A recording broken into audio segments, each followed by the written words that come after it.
since then, there's been a good deal of pressure on, with regards to fulfilling the full $856 million subway action plan and the contributions from the city and the state. I'm also particularly sensitive to the fact that this package does not include elevators, and I think comments raised by the public are incredibly important. I do believe that adding elevators into the project at the onset is certainly a better alternative than retrofitting down the road.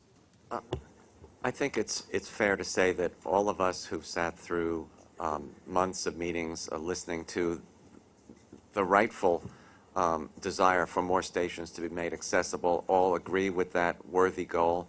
Just to put some people's minds at ease that it isn't deliberately not being done. In the case of this latest round of enhanced station initiatives, 72nd and 86th Street and Central Park West do not allow them.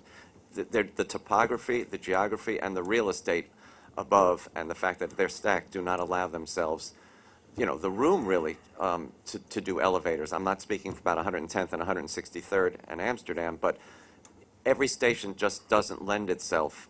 It would take, you know, the taking of property in some cases in order to make certain stations accessible. So while I share that very worthwhile goal, it isn't always possible. Chairman Loder reminded me that Parkchester Station, the elevator would be smack right in the middle of Westchester Avenue. So not every station is really is suited. We want to see more, and I'm sure that's everybody's desire, but it isn't possible for all 472 as much as we would love to see that. Good. No.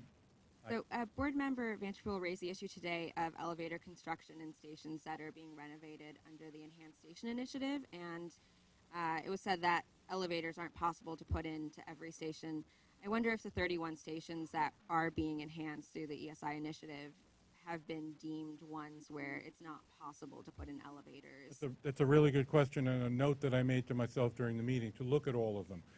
Because the ones that were today, the ones that are along Central Park West, those stops, there literally is no room.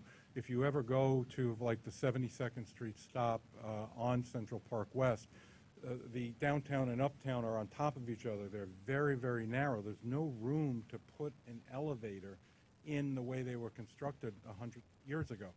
And I also made reference, there was someone who spoke about Parkchester.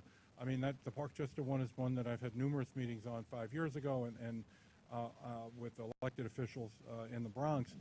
The way the number 6 line, which goes right through there, it would end up literally on Westchester Avenue, right in the middle of traffic. You know, we're constrained by the vision that people had when they built the system, and I can't. Every day, people want to know, you know, well, why can't you make it wider? I mean, why can't we get another track and all that stuff? We're talking about borrowing new holes. We're talking about changing this. And up in the Bronx, we're talking about an elevated line. Makes it even more complicated.